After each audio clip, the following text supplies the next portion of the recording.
আসসালামু আলাইকুম প্রিয় ভিউয়ার্স। আজকেও বাংলাদেশের এবং আফগানিস্তানের দ্বিতীয় টি-20 ম্যাচ। আগামী ম্যাচটা আপনারা অবশ্যই দেখেছেন যে কি অবস্থা করে বাংলাদেশ জিতেছে। আজকেও প্রত্যাশা থাকবে বাংলাদেশ আজকে জিতবে, সেই আশাটা ব্যক্ত করছে। আজকে বাংলাদেশের খেলাটা হবে রাত 8:30টার সময়, বাংলাদেশ সময় 8:30টায়, এবং খেলাটি হবে শারজা স্টেডিয়ামে, এটা দুবাই। অবশ্যই বাংলাদেশের পক্ষে থাকবেন, বাংলাদেশকে সাপোর্ট করবেন। আর বাংলাদেশের হতাশাজনক পারফরমেন্সের জন্য আমরা কেউ দায়ী নাই, দায়ী যারা খেলা খেলতে গেছে তারাই দায়ী, ম্যানেজমেন্ট দায়ী। এর জন্য ম্যানেজমেন্টই তার দায়ভার নেবে। যেহেতু খেলাটা বাংলাদেশ খেলছে, অবশ্যই সাপোর্ট থাকবে সবসময়। বাংলাদেশের জন্য প্রাণ ভরা ভালোবাসা ও শুভেচ্ছা থাকবে। যারা বাংলাদেশকে খেলা দেখেন অবশ্যই খুব সাবধানতার সাথে খেলা দেখবেন।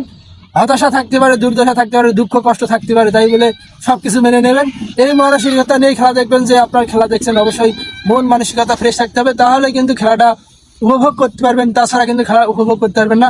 যদি হার্ট অ্যাটাকের রোগী হয় অবশ্যই খেলা দেখবেন না। তাদেরকে আমি আবারও বলি, যাদের হার্ট অ্যাটাকের সমস্যা আছে অবশ্যই খেলা দেখবেন না, খেলা থেকে দূরে থাকবেন। সবসময় হাসি খুশি থাকবেন, তাহলে দেহ মন সব ভালো থাকবে।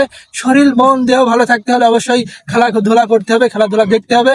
মন ফ্রেশ রাখতে হলে অবশ্যই সবার সাথে সংযোগ রাখতে হবে, সবার পাশে থাকতে হবে এবং সবার সাথে মিশে থাকতে হবে, তাহলে কিন্তু মন ফ্রেশ থাকবে, হার্ট ভালো থাকবে। হার্ট ভালো থাকতে হলে অবশ্যই খেলাধুলা করতে হবে, খেলাধুলার কোনো বিকল্প নেই।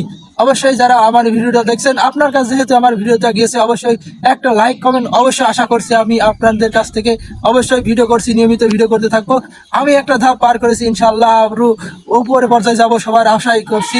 সবাই আমার সাপোর্ট করবেন। আর বাংলাদেশের খেলা জয় অবশ্যই প্রত্যাশা করছি, জয় আজকে হবেই হবে। যারা বাংলাদেশে সাপোর্ট করছেন অবশ্যই লাইক কমেন্ট করবেন। আর বাংলাদেশ আজকে জয়লাভ করবে সেই আশাটাই ব্যক্ত করছি।